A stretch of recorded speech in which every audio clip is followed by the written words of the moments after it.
Bueno, no se reporta que haya más repatriados mexicanos, pero sí centroamericanos, y llegan a México justo para analizar el panorama que enfrentan los migrantes ilegales en los Estados Unidos, tanto de nuestros connacionales como de personas de otras naciones. Saludamos en la línea telefónica a la doctora en Ciencias Sociales y Políticas, Carla Valenzuela. Carla, muy buenas noches, gracias por tomar la llamada.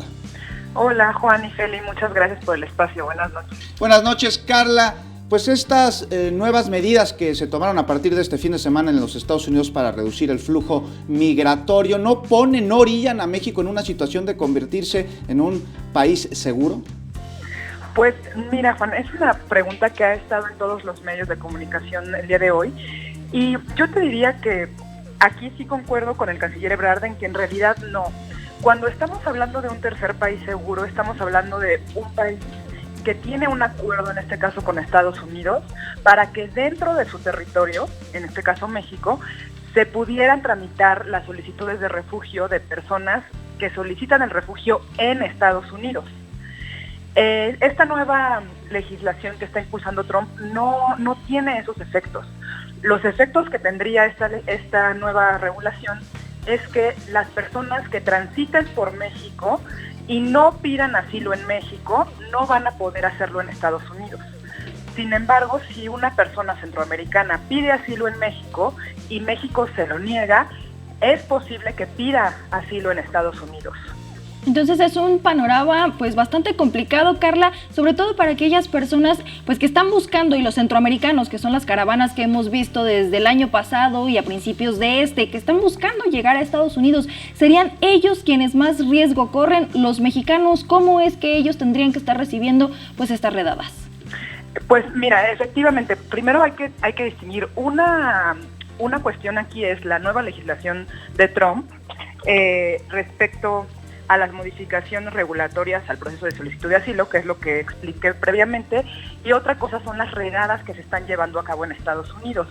Estas redadas, efectivamente, en realidad, quienes más están en peligro son las personas centroamericanas, pero definitivamente no hay que bajar la guardia con los mexicanos, porque hay alrededor de 1,800 mexicanos que ya están en centros de detención, ya con orden de deportación, y probablemente a ellos se les deporte expeditamente. Entonces, sí, efectivamente es una medida que afecta a centroamericanos, pero que va a haber mexicanos deportados seguramente también a raíz de esto.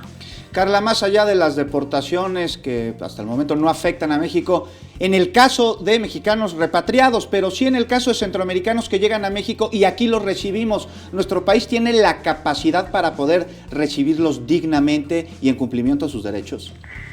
No, definitivamente no, y eso es algo de lo que sí debemos preocuparnos. Recordemos que actualmente están las personas centroamericanas principalmente que están regresando al país, lo están haciendo en espera de que se resuelva su solicitud de asilo. Esta modalidad no fue afectada por lo que el presidente Trump anunció el día de hoy, eso hay que aclararlo, pero definitivamente sí hay un riesgo grave, de hecho ya se está viviendo, en que las ciudades fronterizas se saturen y definitivamente no tienen una capacidad ni siquiera de recepción de estas personas y mucho menos de una integración comunitaria a largo plazo.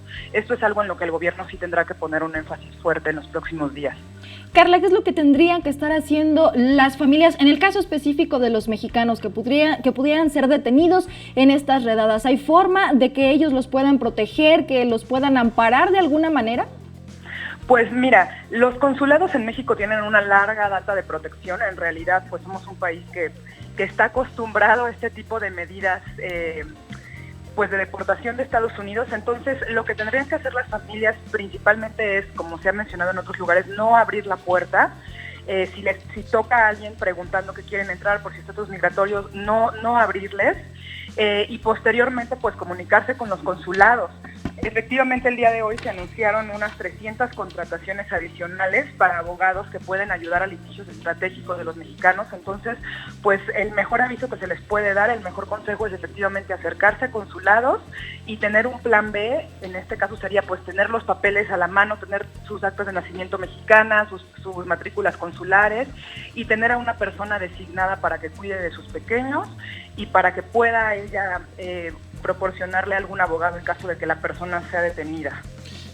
Muchas gracias, Carla Valenzuela, maestra en Migración y Asentamientos Humanos, además doctora en Ciencias Sociales y Políticas, por tomarnos la llamada esta noche. Gracias a ustedes, hasta luego.